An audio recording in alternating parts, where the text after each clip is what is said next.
Outra propriedade que a gente tem que entender nessa ligação peptídica é que essa ligação que vai ocorrer entre um aminoácido e o outro está representado aqui nessa imagem. Aqui eu tenho uma porção de um aminoácido. Essa porção aqui se chama resíduo, tá? Que também é outra nomenclatura, mas essa partezinha aqui é a ligação peptídica de um aminoácido e outro. Então aqui eu tenho um resíduo de um oxigênio, aqui eu tenho um resíduo de um hidrogênio, tá? Aqui eu vou ter o carbono alfa e aqui ligado a esse carbono alfa, então eu tenho um radical, tá bom? Bom, uma das características da ligação peptídica é que, em razão das propriedades químicas do oxigênio e do nitrogênio, e a afinidade que tem entre o carbono e o nitrogênio, vai ocorrer um fenômeno chamado de ressonância. Tá? O que seria essa ressonância?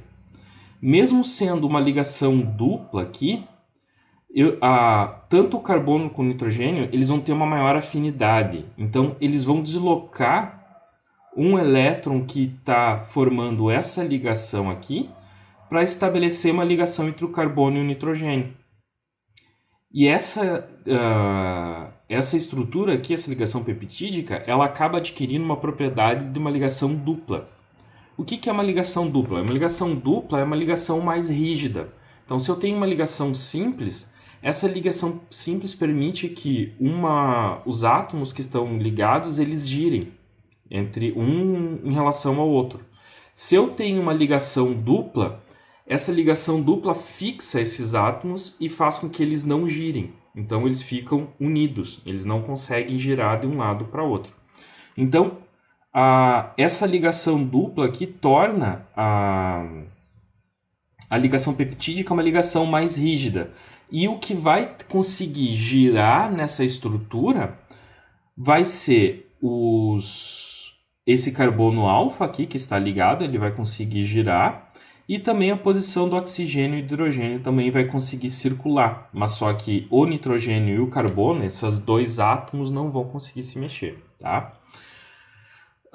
Isso então vai dar algumas propriedades para essa ligação peptídica. A primeira é que ele vai ter então esse caráter de ligação dupla parcial, então vai formar uma ligação dupla parcial. Essa ligação ela vai ser rígida, tá?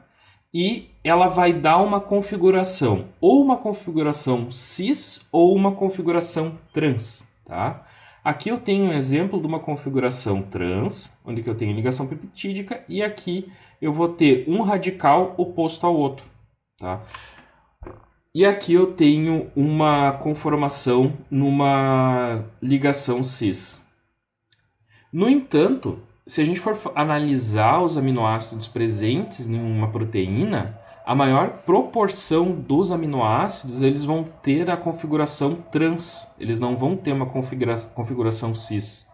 Tá? Por quê? Porque esse radical aqui ele vai acabar interagindo com o outro. E tem um efeito chamado efeito estérico, tá? Não é estérico de ficar berrando, tá? Efeito estérico, no qual um radical acaba não conseguindo ocupar o espaço do outro.